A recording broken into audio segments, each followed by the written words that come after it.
Hey y'all, it's Katie again. I'm back to talk about online gaming this time. There's a myriad of information we could go over, but I want to just touch on just a few points. First, I want to highlight the positive impact of gaming.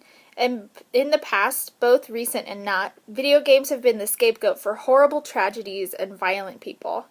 People use first-person shooter games and role-playing games as excuses for bad decisions people make, but what I want to do is show you that those assumptions are actually not true.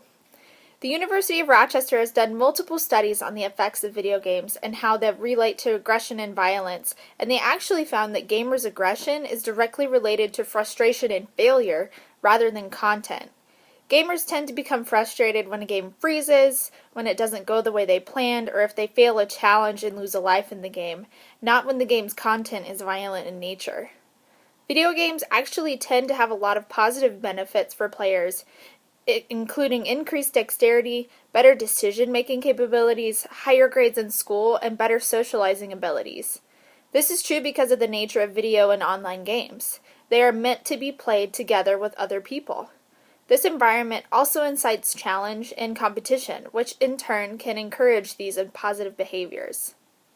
Now that we've touched a little on the positives about online gaming, I want to talk about just how safe online gaming is in terms of privacy and security.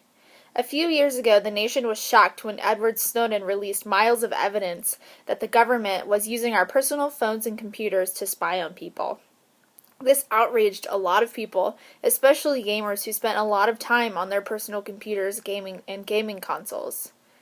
So much is being linked to our personal accounts these days, including Facebook, and many gamers want to know if their personal information is safe and private. Unfortunately, online gamers tend to be the perfect targets for hackers and cybercriminals. A lot of online games have developed outside markets where game currency and items are sold for real-world money. The exchange of information over this type of platform makes the gamer immediately susceptible to cybercrime. So, how do we protect this information? There are a few ways gamers can ensure that their information is less susceptible.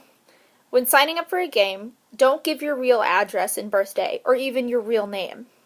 You can also set up an email entirely for gaming purposes so that hackers won't have access to your personal information.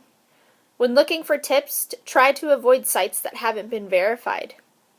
It's also important to make sure that you have security software installed on whatever computer or console that you're using. And one last tip is to decide whether or not you truly want to link your credit or debit card to your online account. If you truly plan on buying in-game items, go ahead, but be careful about it.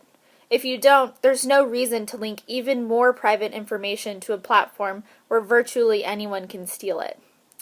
So that's it. If you have any questions, drop them in the comments below. Thanks, y'all.